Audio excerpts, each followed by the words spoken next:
Hello friends, नमस्ते। मेरा नाम है मनीष और मैं बहुत बहुत स्वागत करता हूं आपका अपने यूट्यूब चैनल ट्रैवलर मनी में। और मैं आपको ले चलूंगा भगवान भोलेनाथ के सबसे प्रसिद्ध मंदिरों में से एक मंदिर में, जिसका नाम है केदारनाथ। तो चलिए शुरू करते हैं केदारनाथ का सफर। केदारनाथ मंदिर, जो उत्तराखंड राज्य के रुद्रप्रयाग डिस्ट्रिक्ट में स्थित लगभग हजारों साल पुराना मंदिर है, यहाँ पर हर दिन हजारों की तादाद में लोग दर्शन के लिए आते हैं। सोनप्रयाग से 2 बजे निकलने के बाद हम लोग कुछ देर में गौरीकुंड पहुंच गए। गौरीकुंड सोनप्रयाग से लगभग 5 किलोमीटर लंबा रास्ता है और आपको वहां की लोकल टैक्सीज में गौरीकुंड तक जाना होता है। गौरीकुंड से यह ट्रैक लगभग 18 किलोमीटर का है और आपदा से पहले यह ट्रैक 14 किलोमीटर का हुआ करता था।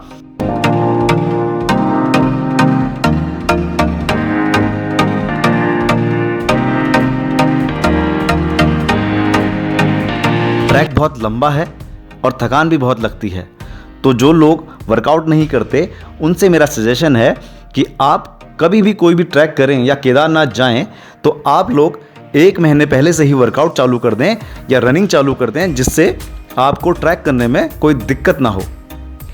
बाकी अगर किसी को चलने में कोई दिक्कत हो तो और भी बहुत सारे तरीके हैं जिनसे आप केदारनाथ पहुंच सकते हैं। जैसे आप पॉटर का यूज़ कर सकते हैं, आप डोली में जा सकते हैं या फिर खच्चरों में जा सकते हैं।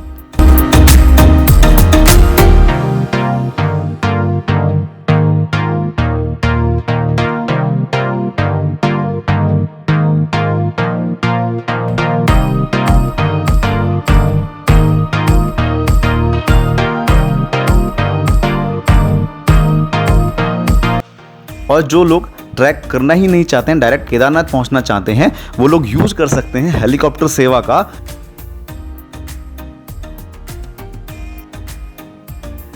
आपको अगर हेलीकॉप्टर से केदारनाथ जाना है तो इसके लिए आपको 3 हेलीपैड्स मिलेंगे। पहला सिरसी में है, दूसरा गुप्तकाशी में और तीसरा फाटा में।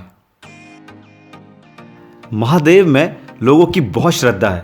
बहुत सारे लोग यहाँ पर नंगे पैर आते हैं और इतनी ठंड में 18 किलोमीटर पत्थरों के ऊपर पैदल चलना कोई आसान बात नहीं है। कोई भक्त ही ऐसा कर सकता है। कुछ लोग भक्ति में नाच रहे हैं तो कोई लोग ढोल बजाकर अपनी श्रद्धा दिखा रहे हैं। यहाँ आपको हर तरह के लोग मिल जाते हैं।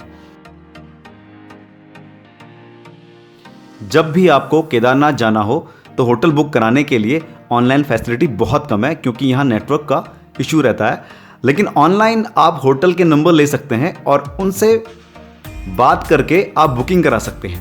यहाँ आपको हर कैटेगरी के होटल्स मिल जाते हैं।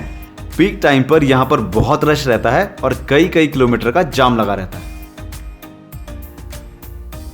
एक फॉरेनर थे, मैंने उनसे पूछा कि आप अपने कंधे में कान्हा जी की मूर्ति लेकर कहाँ जा रहे हैं, तो उन्होंने मुझे आंसर किया कि मैं कान्हा जी को भगवान केदारनाथ जी से मिलाने जा रहा हूँ।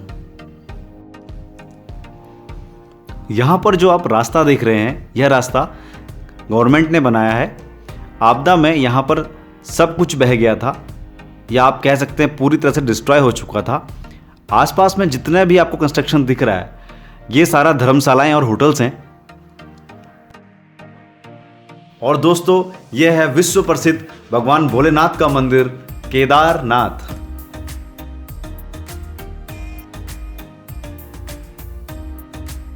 वैसे तो केदारनाथ के बारे में बहुत सारी कहानियाँ प्रचलित हैं, तो उनमें से एक कहानी के बारे में मैं आपको बताने जा रहा हूँ। 12 ज्योतिर्लिंगों में से सर्वोच्च केदारनाथ धाम की अनोखी कहानी है। कहते हैं कि केदारनाथ ज्योतिर्लिंग के प्राचीन मंदिर का निर्माण पांडवों ने कराया था।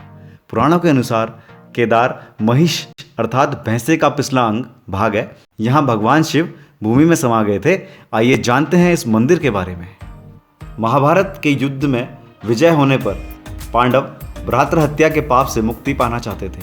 इसके लिए वे भगवान शंकर का आशीर्वाद पाना चाहते थे, लेकिन भगवान शंकर उनसे रुष्ट थे।